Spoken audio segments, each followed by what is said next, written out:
News. I'm your host, Diana Longry. Thank you for tuning in. Now, tonight I have with me one of my guests that I've had on a couple of times in the past few months, Mr. Greg Copeland, who's going to help me with the report on the Ramsey County Rail Authority meeting that was just held this past week. So thank you, Mr. Copeland, for being here. Great to be with you as always. Yes. And we have been focusing on the Ramsey County Board and on their rail authority on a number of our various cablecast news programs that we broadcast and cablecast every week. And this week, the Ramsey County Rail Authority was specifically having a presentation on none other than the Purple Line, the Rush Line, that's going up the Bruce Vento Trail, and certainly in the city of Maplewood is going to be decimating that Bruce Vento Trail, which is an ecological corridor in the city of Maplewood. And so rather than the ecological corridor that we have there now, it is going to be a bituminous freeway running through the backyards of the people who abut that particular right of way. So anyway, now before we get started with our film footage, we went back into our archives because I wanted to share something with you. Now, a couple weeks ago, Mr. Copeland, you had indicated you had gone on the I don't know what you want to call it, a field trip or some kind of a feel-good trip. Yeah, that's what it was. That's right. Well, it's called a feel-good trip that the Ramsey County Commissioners and the County of Ramsey decided that they put together so that people could hobnob with each other, mostly those people who are in power and who support this decimation of the Bruce Vento Trail for their bus rapid transit route, and so that they could go on a bus, no less, and see what the route would look like. And Mr. Copeland, you were on that. You told us a little bit about the trip. I did. But then after the show, you shared some information with me that I just was astounded by.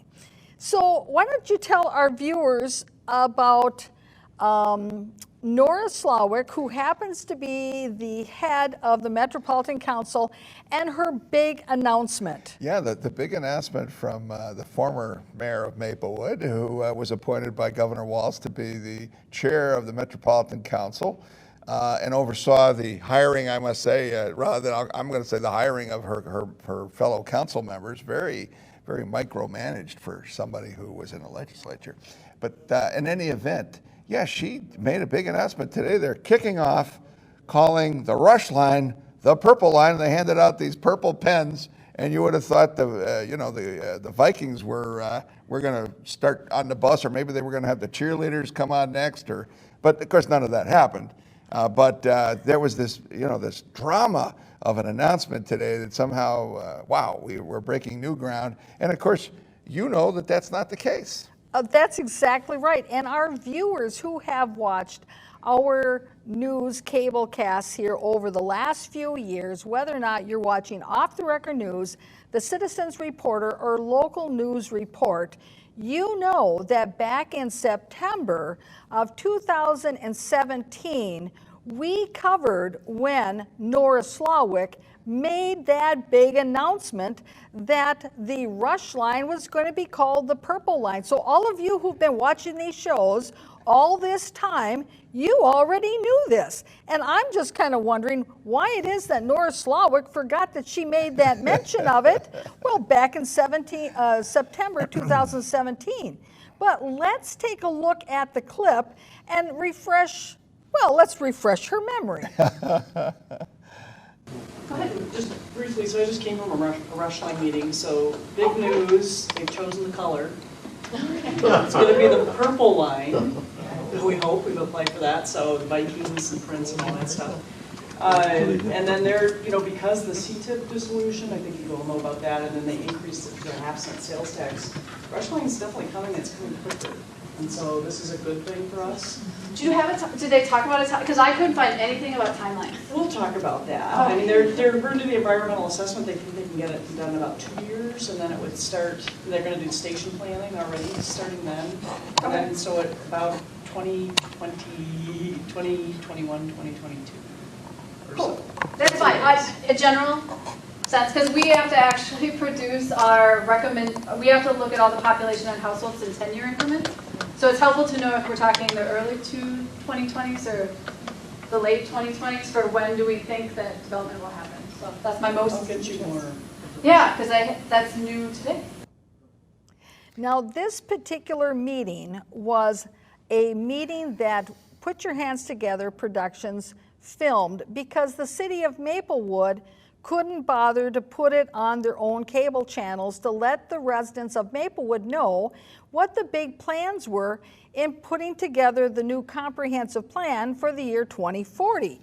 Now, this is also the same meeting where we found out and were informed, and informed you, the viewers, that in the Gladstone community, which had originally been in the comprehensive plan set up to be at a density of 26 units per acre, that the planner and the consultant said in order to justify the investment of the Purple Line, the density of Gladstone has to be increased to 50 units per acre. And it was as a result to justify the investment, not because there was actually a need for that density, but to justify the investment. Now, of course, then if you go to another meeting, Mr. Copeland, you can verify this, they will tell you that the reason that they want and have to have the BRT is to serve the needs of the higher density that there's going to be. Yeah. So which is it, Mr. Yeah. Copeland, the chicken or the egg? Well, I think it's whatever they want to justify it at the time that they're talking to whatever audience that they're addressing is what I think. On the bus trip that we took, each time they went by a medical facility, they talked about all the employees that these facilities have. And that was started out on Jackson at the Regions Hospital. And then we went up the street to what is now the Phelan Boulevard, where Pennsylvania, is still, but when you get on the other side of 35, it becomes a Phelan. And what do we have there? We have 3 health partner facilities, same people that are tied in with Regions here. And this is a group that built 2 very large ramps some years ago, and then they added this neurology clinic, which is close to 35, and they put another big parking ramp in there. And I remember at a district council meeting many long years ago, and on District 5 where I live, off the Payne-Phelan area, is, why aren't you having a bus stop in front of your building? Because what is behind the neurology clinic, Diana? The bus garage that serves the entire East Metro. That's what's behind their building directly. There's nothing else there. There's a fence between the two, I think. But the reality is these 2 staff people from Health Partners looked at each other like, oh, we never thought about that. Well, what they thought about was spending more money on concrete to build more ramps, to bring their employees with their cars, to have the patients show up with their cars. And frankly, this is the kind of nonsense. And I'm not the big guy when it comes to running around saying the sky's going to fall in 12 years and all the rest.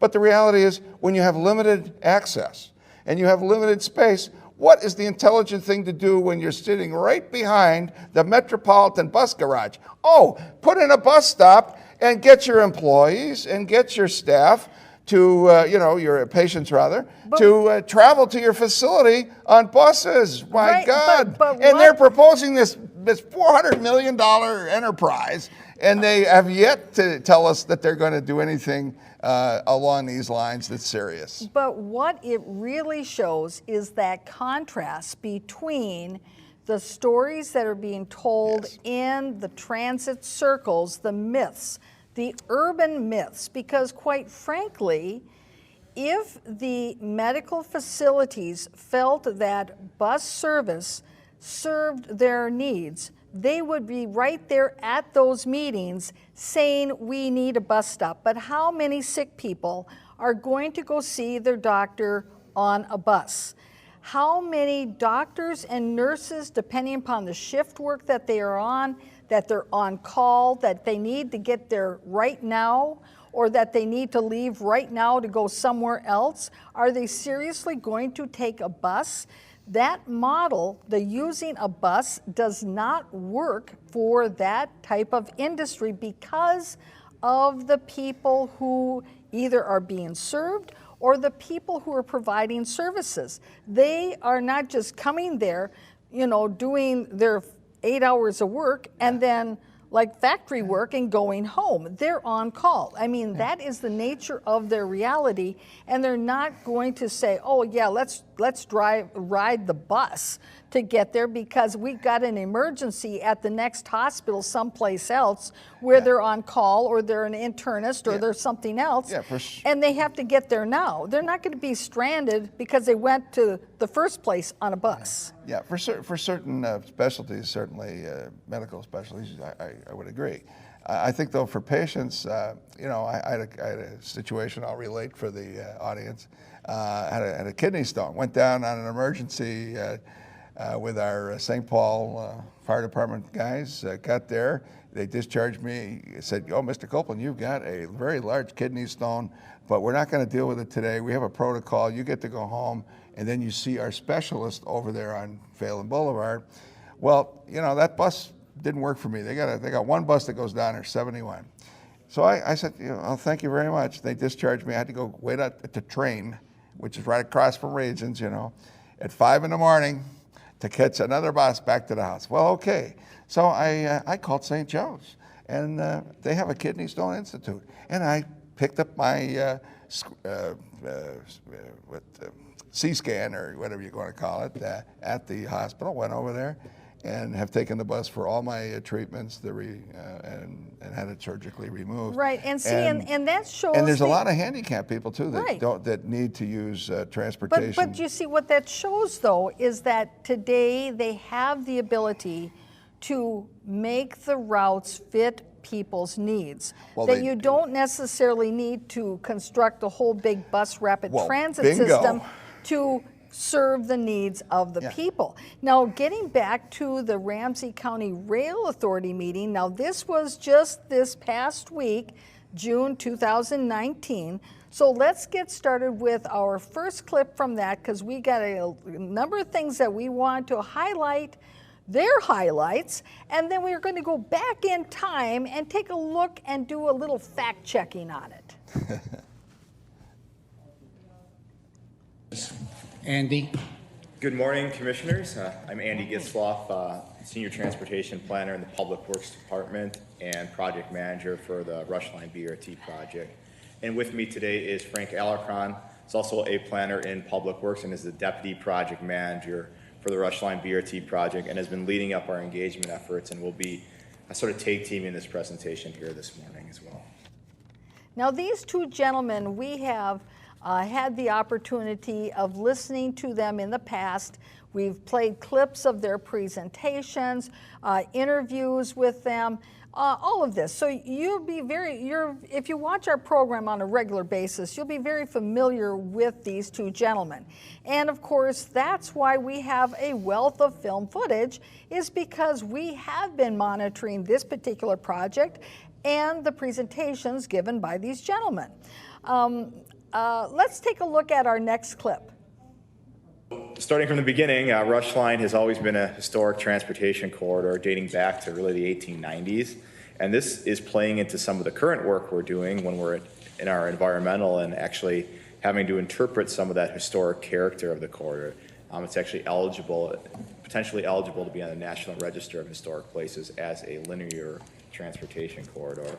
The county did purchase the corridor in the 1990s from Burlington Northern, and since then there's been a number of studies to determine where the route should go, some on the corridor, some off.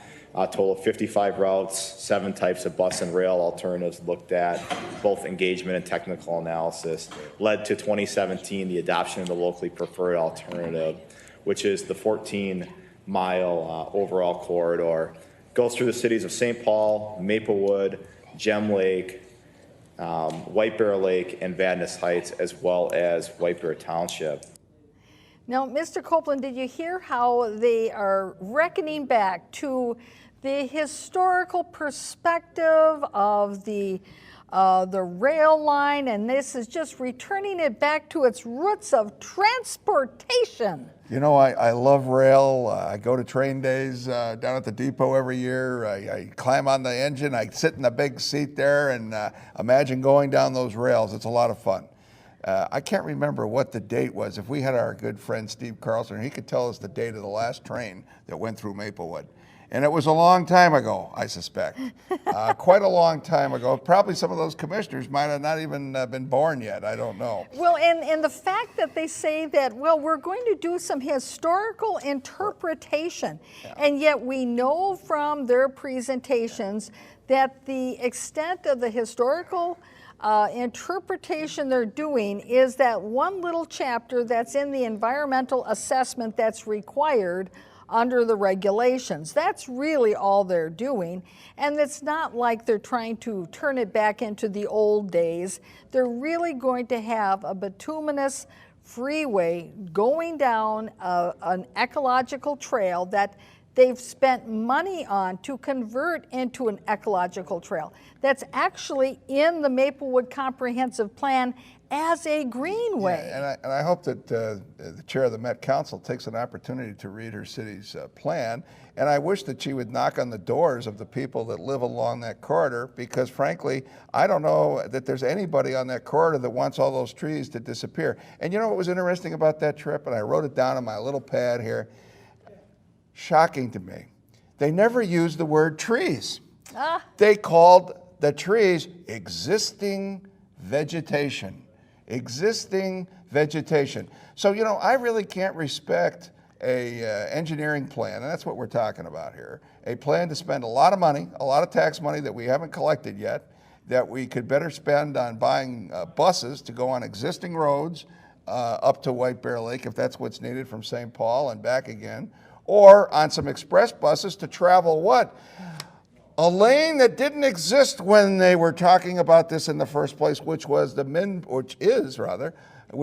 let me change that again, the MnPAS lanes on 35 that have been completed, that are paid for, that are there available. And guess what? When we took the trip up there, on the way back, how did we come back? We got on 694 and we went down 35 and we were back at the station, i.e. the depot, the historic depot, in 13 minutes.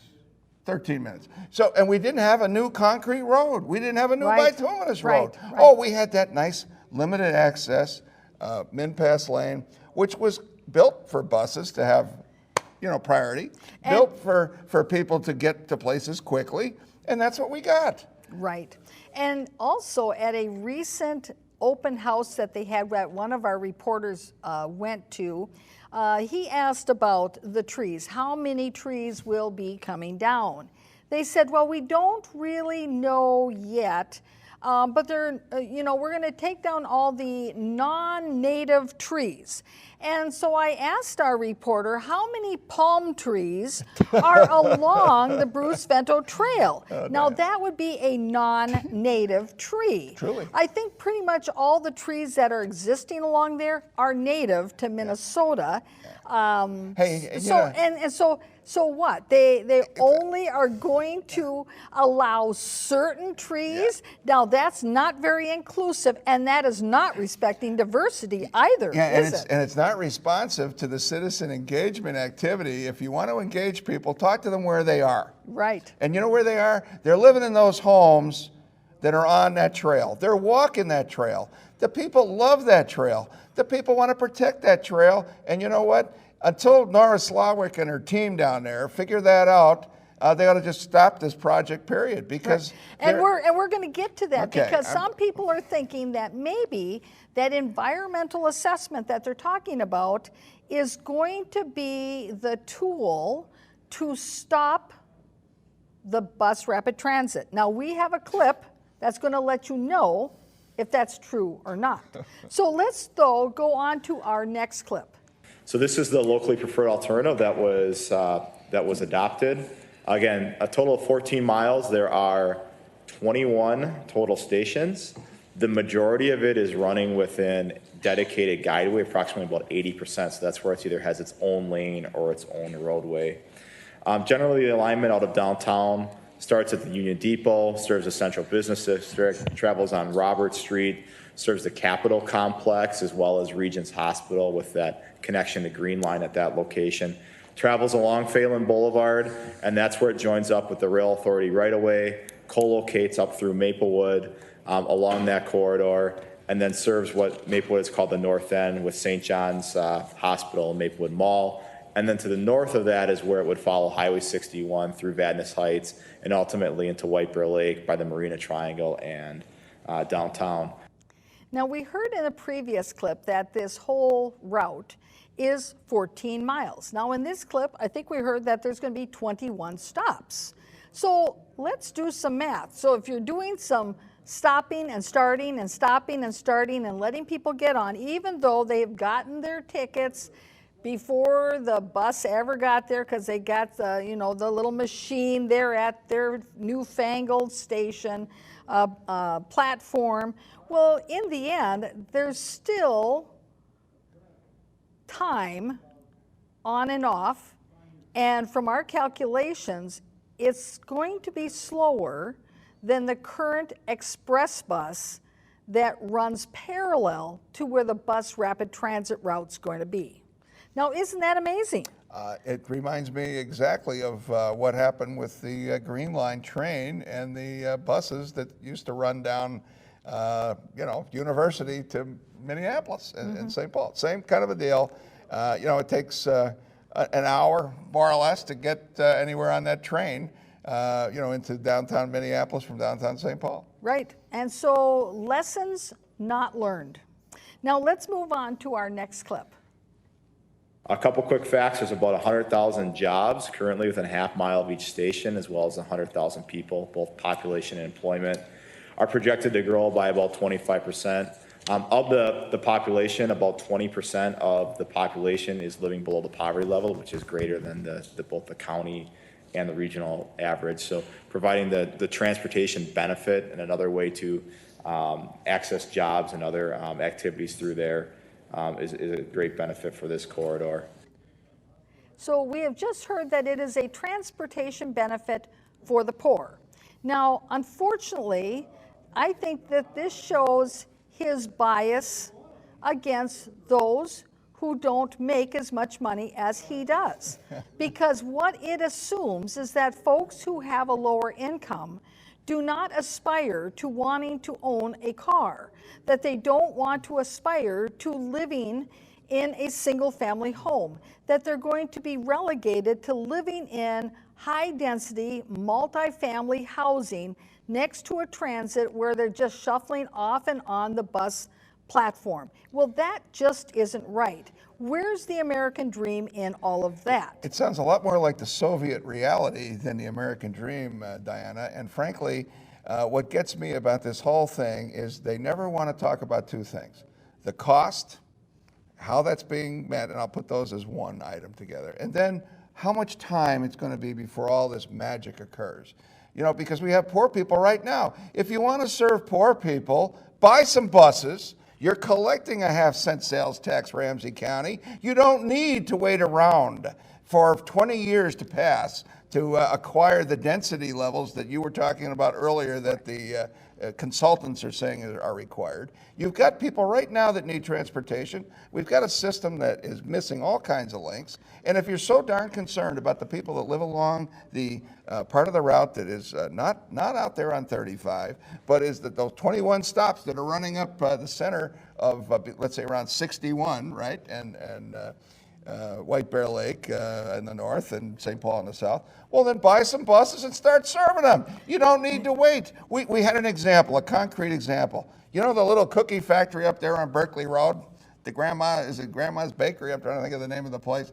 The gentleman that runs that place says a lot of his help are people that don't have cars. They were begging for a bus. They're just off 61. I don't think they're a mile from 61. I think you can see it if you go around the corner from their shop. They have the tools and the ability and the revenue to meet the needs that they complain about, and that the bus rapid transit isn't that solution.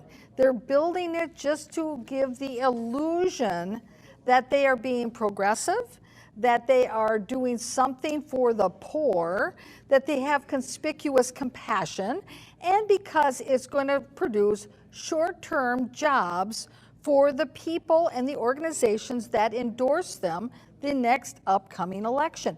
And that's really what it's all about. Now, bingo. And I got to say, you know what proves you right, Diana, is the latest improvement that the Met Council made. And of course, Mara Slawik's trying to claim all the credit, and so is the governor. But of course, they weren't in office when all this was planned and accomplished. I mean, they got there for the ribbon cutting. And that was 2 weeks ago over in Minneapolis from Brooklyn Park south to downtown. They started the C line. And the C line is essentially just another version of what we have out on Snelling, the A line, for example. They've approved an orange line that's going to run down the 35W down to Burnsville from downtown. The federal funds have been approved for that. And this is similar to a bus rapid transit that uses the shoulders of an existing transit line. Yeah. So you see, and the one in Roseville is very successful. People like it, it works well, it's efficient from the people I've talked to, and so it is a good model. But they don't want to use that model when it comes to Maplewood. Maplewood is the experimental station for their BRT. Well, and the reality is, is that the Met Council was able to move this project forward rapidly because they didn't have to build any new roads. The bus that they've got run on existing roads. They built some stations. They put the ticketing equipment at these platforms, as you mentioned earlier, and they're rolling, and it's very nice. You know what they bought? They bought some electric buses that are made right here in Minnesota, and they didn't wait for 20 years to do it. I'm challenging Mr. Ortega to put his dream line of purple and Miss Slawik to put her dream line of purple aside and buy some electric buses from a manufacturer flyer up in St. Cloud. Let's put some people to work today. Well, Where's the governor? Well, and here's another thing too. Besides having additional buses serving the areas that need additional bus service, because there is a true need that's been demonstrated. Absolutely. A good example is the Grandmother's Cookies up there off of Berkeley Road. But if they really were concerned about giving more opportunity to folks who would like to earn more income, I think focusing on trying to make Ramsey County and the East Side and Maplewood more conducive to increasing business development and having more jobs come here, wouldn't that really help the poor better than saying, oh, well, we got to build a BRT? So you see, there's many ways that they could approach the whole issue rather than the song and dance that the BRT is the be-all, end-all of the solution to everything. Now let's move on to our next clip. A couple quick facts. There's about 100,000 jobs currently within a half mile of each station, as well as 100,000 people. A couple quick facts. There's about 100,000 jobs currently within a half mile of each station, as well as 100,000 people. Back in the back room, they are so excited about that clip where it talks about that 100,000 jobs there in and around the BRT. Well, they want to make sure that I mentioned that they are blowing smoke, because I want to let you know that in the city of Maplewood, the population is 40,000. So where's the other 60,000 coming from? And we're only talking about a route that is 14 miles long. So I challenge them to really come up with that right number. So let's move on to the next clip. The stations themselves have a unique presence for them. They will be a little bit bigger than an A-line station, if you're familiar with that, but not quite the size of a light rail. So sort of an in-between amount. But they'll have the similar types of features. They'll have the next time real-time departure signage. the raised platform to help with that easy on and off boarding, maps, benches, heat, lighting, bike racks, trash and recycling, and then those ticket vending machines. The prepayment of fares is really what gives the rapid and bus rapid transit. With that, we're assuming about 10 seconds is the amount of time the bus is stopping at each station to board. I just can't wait till those platforms come to a stop near me. My gosh, we're going to have trash and recycling bins. Can you believe it? Can you wait? What about Mr. Copeland? They're going to have maps. Imagine that. I've never been to any real good bus platforms that had maps before. Oh my gosh. Well, my goodness, can you believe this? They're going to have a bench there for me. Oh, this is amazing. I can't wait. Hey Diana, I live between two bus stops, and one of them has had for some time a trash can, and not a recycling can, because everything goes in this thing. It's kind of like our mandatory collection program. You know, anyway, I'll save that. But they just put last week a new, not a new can itself, but at a new location for us, a trash can just south of Magnolia on Payne Avenue. So congratulations to the city, the Met Council. Nobody's got their name on it, so I'm not sure who's going to take the credit. Maybe it's Parks and Rec that's emptying the thing, for God's sakes. I don't know. But these are standard bus station stops, correct? Yes, they are, Oh, I and they've see. been there a long time. I see. So really then, the fact that we're going to have garbage and recycling cans at the BRT platform really isn't an extra amenity now, is it? I don't think so. I mean, frankly, when I hear the guy talking about the ticket machines, and I'm thinking about this horizon that these fellows have, and I'm thinking about how technology's changed, I wouldn't be surprised if we don't have ticketing machines. We might have some other means of ensuring that people are contributing when they're riding the bus. So honestly, the idea of the jobs, I got to go back to that, Diana, because they made special mention when we were at St. John's Hospital, and they talked about 7,000 jobs. They didn't talk about 7,000 new jobs, and the person that was representing the hospital didn't talk about it at all. In fact, she said, we have no current plans for expansion. And you know what was on the other side of that hospital, Diana, and I know you know, it's a big empty building called Sears at the Maplewood Mall. And they've got the potential of a lot more empty spaces at Maplewood Mall. So bring on the jobs, but you know what? If you want people to get to them, they need a bus ride today, not in 20 years. I keep repeating this because it's so frustrating. Except, though, what we've reported on our other newscasts is that Maplewood's big vision for those empty big boxes that will someday occur there at Maplewood Mall, and have already slated that whole area for Sears, that they want to put housing in all of that. Well, they're copying Roseville. I mean, Roseville started that nonsense with Herberger's, and I heard the Except other day. here's the difference. In Roseville, they're looking at high-end market rate housing.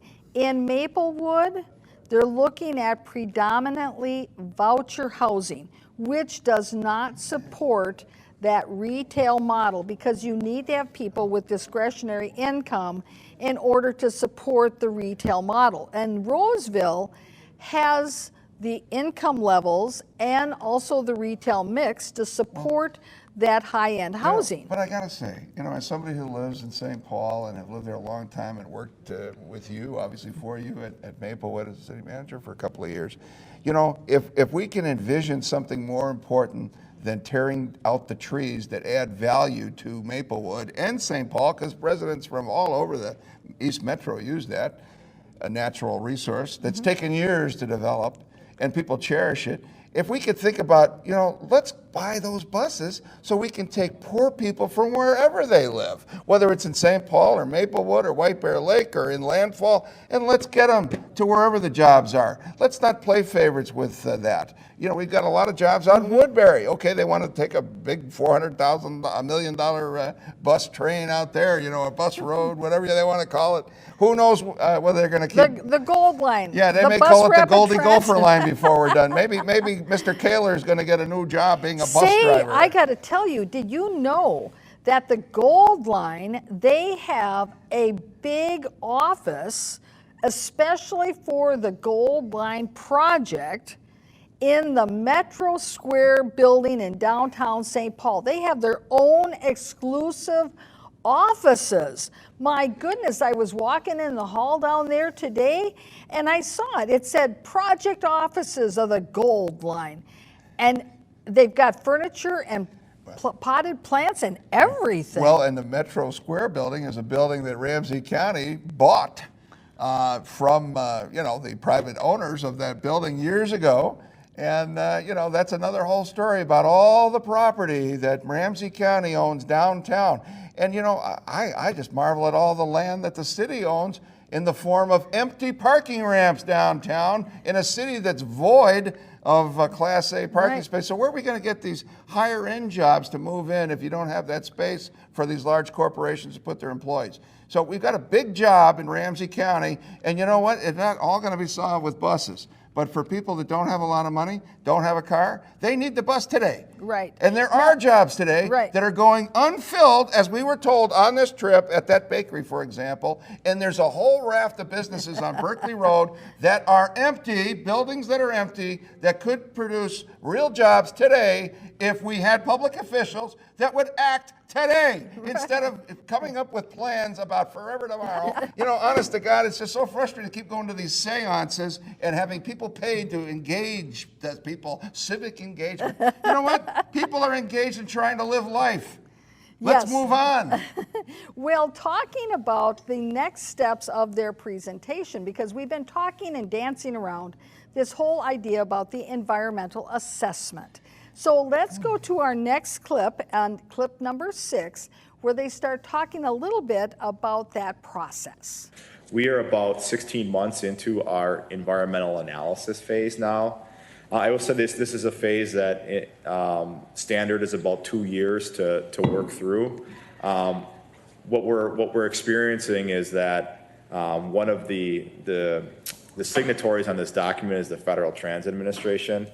As they're becoming a more risk-averse agency, they want more things done in this environmental analysis phase that might have been done in later phases. So it is taking us more time to work through that FTA process than expected. So in the end, it'll be a little bit closer to 3 years to get us through this process. Now, what I found fascinating about that clip is basically his political commentary that the agency, the federal agency that they have to submit their environmental assessment to, that they are becoming more risk adverse and they're asking for more data as it pertains to the environmental assessment. So to me, that means that that agency is more protective of the environment because they want more data, because they're more risk adverse. That's what all that means. That's all code language for saying that this federal agency wants more verification. They want more data before they ramrod through that environmental assessment. And what I found fascinating is that I'm sure that at their dinner parties, that these same individuals are joking and snickering around about how the Republican federal administration is causing havoc. And yet here we have at the local level, the Democrats who are saying, let's ramrod through that environmental assessment so we can get that BRT ramrodded through. Forget about the trees and forget about the environmental corridor of the Bruce Vento Trail. And yet here it is, actually the federal agency that is helping the people protect or better protect their environment by making sure that the I's are dotted and the T's are crossed. And if we weren't listening to this, we would never know that at the federal level, this is what's happening, because the folks at the local level will never tell you this. Well, that's and excellent. keep in mind, I am a DFL delegate, so I'm for the environment, and I am not for the decimation of the Bruce Vento Trail. So I'm quite frankly glad that the federal agency is putting some brakes on this. Well, I'm going to say ditto to that because not being in that particular party, I've been in all three major parties that have elected governors in the last couple of decades. I'll admit that. But I think protecting the environment is something that every Minnesotan should be excited about doing because that's our big asset, other than our healthcare system. I'm a big believer that our healthcare system is a kind of number one people-created asset. But in terms of what God did, He put certain things here, and He's allowed them to thrive, and He's put us here, and we exist in this wonderful land with clean water and relatively clean air most of the time, even here in the metro. And we have the Mississippi, we have the St. Croix, the Minnesota, and you know, if we aren't smart enough to protect all of that, then who do we have to blame but ourselves? So when we call trees existing vegetation, when we belittle an asset that we have, when we start sounding like we're from New York City rather than from Maplewood or St. Paul, I have a real problem with having any confidence in the work that those people are doing. Because actually we were on the bus, and an example's not coming to mind, but there were a couple of the places along the way that were mentioned by our tour guides, which are these consultants that you're seeing and these county employees that are running these projects.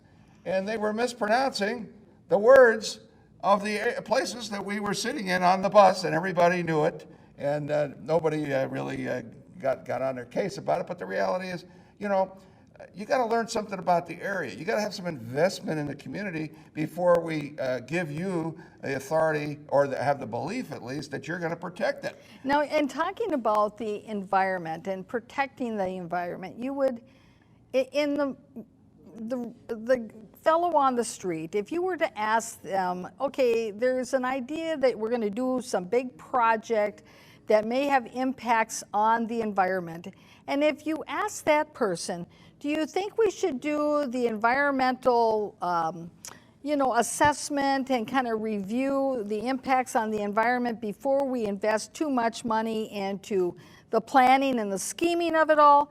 Well, the ordinary person on the street would say, why, of course, because what if you find that the environmental impacts are more adverse than what you thought, and as a result, you really don't want to go through with that project? Well, that's what the normal person would think, but that's not the way this project works. This project we have the big dream, the big vision, then we're going to pretend like we're going to get people's input. We're in the back room putting together our plans, and then in order to justify what we're doing, because the law requires we got to do an environmental assessment, we're going to do that, but it's never going to stop the project. Now, here is a clip that we have played in the past when we first got this admission from the gentleman working for Ramsey County. And this is back in June of 2018. Let's take a look at clip number 6.5. Role that it has played as a Greenwood corridor for the wildlife. Yeah, me too. And for I got connecting too, the Keller Lake watershed area with the Casey Lake watershed area, because it is part of that connector, the Greenway connector that we have here in Maplewood. It's even in our comprehensive plan. So that's one of my main concerns. Yeah, and we don't have an answer yet regarding impacts. That's kind of what this next 2-year phase that we've just started is about. Preparing the environmental assessment, which is going to consider impacts to wildlife, to wetlands, to kind of various aspects of the environment. And so we don't know the answer to your question quite yet. Okay, so if you find that the impacts are great, then how are you going to be able to back down from all the development, all the wishes and dreams, all the plans, all the efforts of the community to say where the stations are going to be? How are you going to ever back down from that if you find the ecological ramifications are great? I think it wouldn't be so much about backing down as it would be, mitigating any potential impacts that we identify. I think thinking about what kind of strategies we can use to offset or mitigate is kind of the word that's typically used to kind of offset those impacts. I see, okay, okay.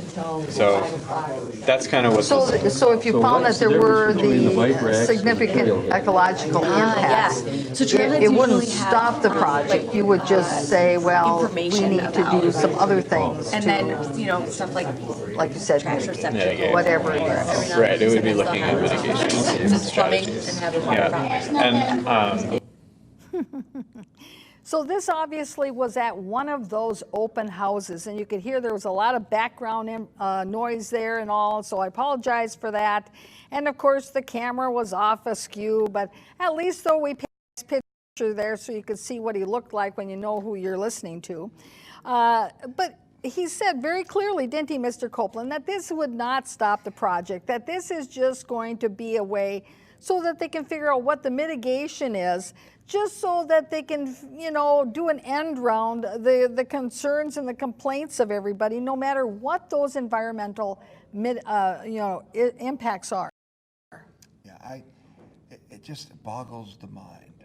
And we have what we have in place are these trees. Those are the real natural assets that form the bond with nature and the people in the community. And to somehow set things up where we're going to mitigate. That means we're going to change, we're going to fix, we're going to alterate, we're ameliorate, we're going to do something different. You know what? A tree is not an engineering project. A tree exists as it exists Well, today. and keep in mind, in Maplewood, we have an ordinance that says that if you Yeah. are taking Right. down trees, Right. you have to replace the trees you took down. Right. However, unfortunately, I don't believe that that ordinance applies to governmental entities, because certainly when Maplewood destroyed so many trees out of the savanna and just ripped them out, Yes. Maplewood was not required to replant trees And just- themselves. just for anybody so watching- this is going to be very much the same. So, But I want to, just for the record, we need to know that, the public needs to know that's watching this, that you were not the mayor then. No, when they I were was taking those not. trees down. I was not the city manager, and I think we should give credit to the current crop that are there, plus Ms. Slawick. She knows a lot about how to take trees down.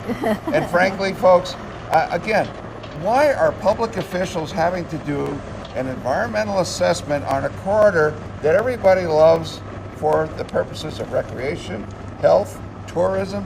All these values are incorporated in that we treasure. What is there to do an analysis on? What it's going to look like when you take all the trees down? I can tell you, you can save a lot of money. You can go over to the Kenilworth corridor in Minneapolis and you can see all the trees that they've taken down, 1,000 of them. And you can understand right now what it's going to look like. right, and this whole thing about the environmental assessment, most people want to believe that it's going to mean something, that it's going to have a value, that it's going to be something that is going to be used by the elected officials when they're making their decisions. But in reality, it's just another report to put on a shelf. Now, we've got additional film footage, and I'm looking for a word from the back whether or not if we're ready yet for our film footage or not. This would be clip number 7, where they continue to talk about the rail authorities' vision about their environmental assessment. Okay, so they indicate to me that they're not quite ready to go yet with that clip. So as we start, while we wait for them to come up with that clip, I want to set this up for our next clip after that, because we're down to the last 10 minutes of our program.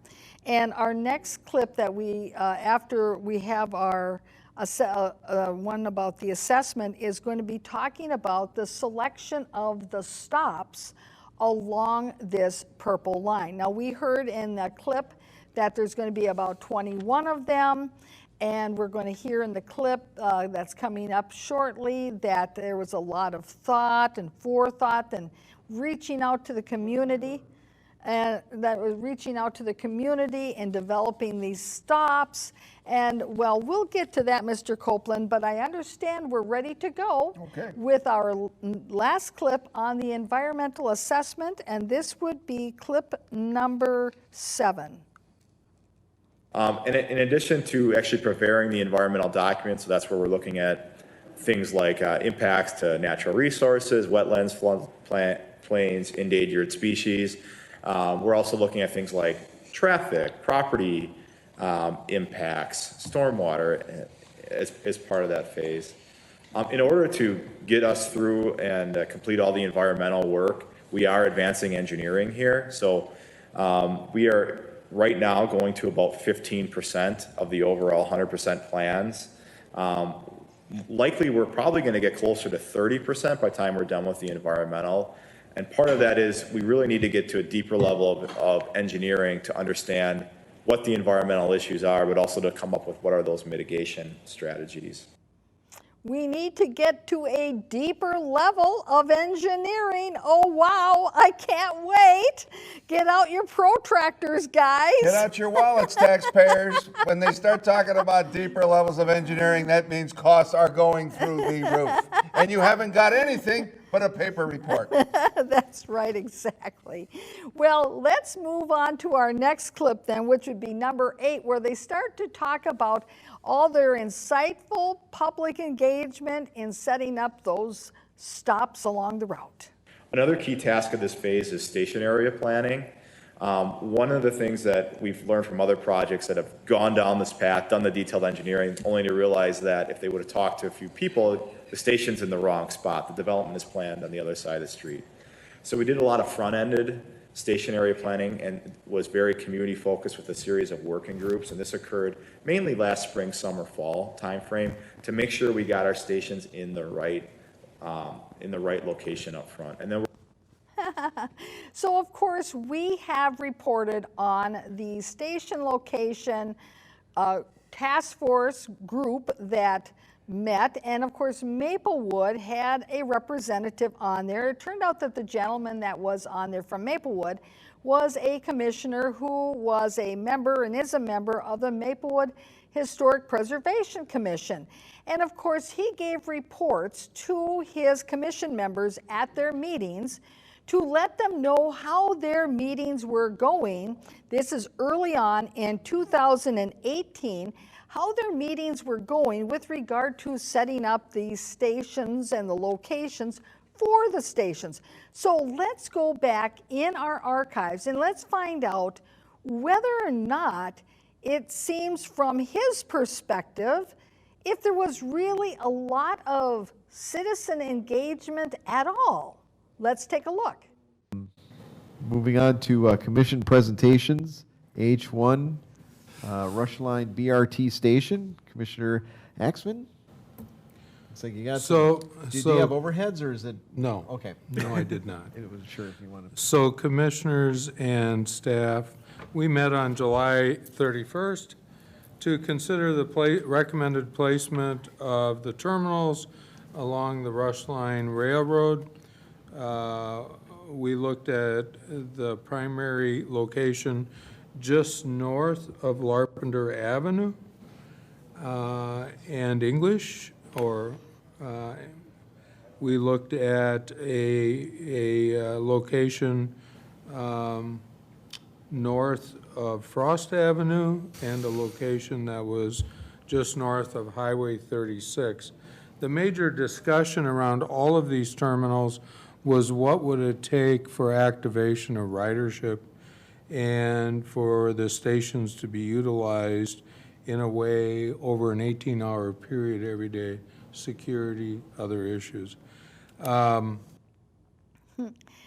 Now, it is also from this gentleman and his report to the Maplewood Historic Preservation Commission that we learned that the plan for people going to those stations who arrive there by a car, that the plan for parking all of their cars is actually to have the parking along the regular city street in the residential neighborhoods, that there is no property there to build park and rides or ramps or any of that really, other than in one small area of Harvester Park, where they're going to take the parking lot of Harvester Park, move it to the other end of the park, and basically turn that into then the park and ride, and remove parking from the park of Maplewood. So you see, this of course is no good plan. And so as he indicated,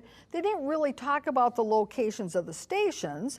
They were talking about how are they going to maintain security when they have those stations activated. So now let's go to his next clip as he talks a little bit more about what he observed. So we had a discussion over those issues. There were very few people there, and I'm told now they would continue to plan for quite a while before our next and last meeting. I don't have any clue what that means. We are about, if I am correct, out about 8 years from the line actually be running. That was one of the questions that was asked last time of me. And it is basically going to be built in the final analysis with federal and Ramsey County funds. That was the other answer I got for you. 8 years from now, who knows how much it will cost? That's a little, I didn't even ask that question, to be honest with you. So, so the plans are in place basically where the terminals will be located. There was much discussion about using that as a development factor in all three of those areas, and more to come later. So you heard him say there weren't that many people at their task force meeting, and that the planners are going to do a whole bunch more planning around the idea of stations before they have their next meeting. What was the discussion around the number of stops? So before they have their next meeting, and that he doesn't really know when that next meeting is going to be, and he really doesn't know what they mean by that. They're going to do a lot more planning. Now, in our last minute, I want to have our control room play the last clip, 8.8. What was the discussion around the number of stops? So what was the discussion around the number of stops? So that you reviewed. So why not more? Why not fewer? To be honest with you, we never had a discussion of the number of stops. By the time we got involved in it, there were 3 stops that we were asked to consider, and basically the advantages of why those stops were there, or disadvantages, and where, in the last meeting, where to place the terminals. But we've always been given the mandate to consider the placement of 3 stops in that area. So. We've always been given the mandate for the number of stops, and yet the consultants and the employees of Ramsey County give the presentation that they reach out to the public for public engagement as to where the stops should be, and yet here's a representative that was on that committee saying they were given the mandate from the county, not the other way around. You know, when government officials don't listen to the public, whether it's public transit or any other public enterprise, you're going to end up with bad results. And you don't tell people to come to constructed conclusions. So, Mr. Copeland, Sorry. I want to thank you. You're welcome. I enjoyed it. I want to thank you very much for coming on our program this evening. Always a privilege. And viewers, thank you for tuning in. We'll see you again next week. Bye-bye.